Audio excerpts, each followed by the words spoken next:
La Communauté économique des États de l'Afrique de l'Ouest, CEDEAO, durcit les sanctions contre la Guinée.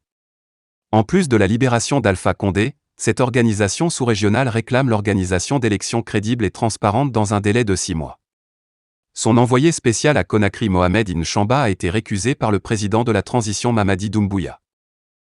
Dimanche, au cours d'une interview diffusée à la télévision nationale, le chef de l'État a été amené à commenter cette exigence de la CEDEAO alors qu'au Mali, un délai de 18 mois a été accordé à la junte. Extrait. La communauté internationale en général et la CEDEAO en particulier sont nos partenaires pour réussir cette transition. Je reste confiant que cette communauté restera à nos côtés. Les défis qui assaillent le peuple de Guinée sont nombreux. Les émissaires de la CEDEAO ont fait le constat, nous sommes heureux qu'il ait noté les progrès enregistrés en peu de temps dans le processus de la transition. Nous rassurons que les forces vivent œuvrent énergiquement pour le retour à une vie constitutionnelle. Nous pensons que la CEDEAO respectera bien le délai que fixera le Conseil national de la transition pour un retour à l'ordre constitutionnel normal dans notre pays. Il faut toutefois éviter les comparaisons. Car, vous savez bien que moi qu'on ne peut pas traiter deux maladies avec le même médicament. Il faut quand même adapter les médicaments. Souvent, les gens font de l'amalgame, on pense que l'Afrique est un pays alors que c'est un continent. Chaque pays a sa spécificité. La Guinée et le Mali sont deux pays frères qui vivent des réalités différentes.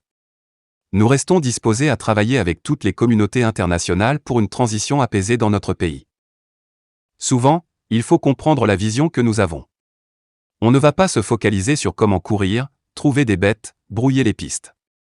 Que ce soit clair, mon engagement est total. Je voudrais que la communauté internationale comprenne qu'en Guinée, nous n'avons pas de problème sociologique.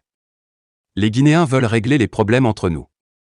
Je pense qu'on est assez intelligent pour régler nos problèmes ensemble. Et la Guinée n'est pas un pays qui est en crise. C'est un pays qui est en phase de prendre son destin en main. La communauté internationale devrait aussi écouter les Guinéens. Parce que les Guinéens ont aussi leur mot à dire. S'il y avait une crise ici, on pouvait envoyer un envoyé spécial. Mais les Guinéens sont libres depuis le 5 septembre. On ne doit pas se taper dessus pour des intérêts personnels. Nous devons tout simplement régler les problèmes à l'interne. Aussi nous voulons avoir dans la démarche la crédibilité. Nous tendons la main à la communauté internationale, la CEDEAO pour qu'on nous envoie des techniciens pour la refondation du fichier électoral.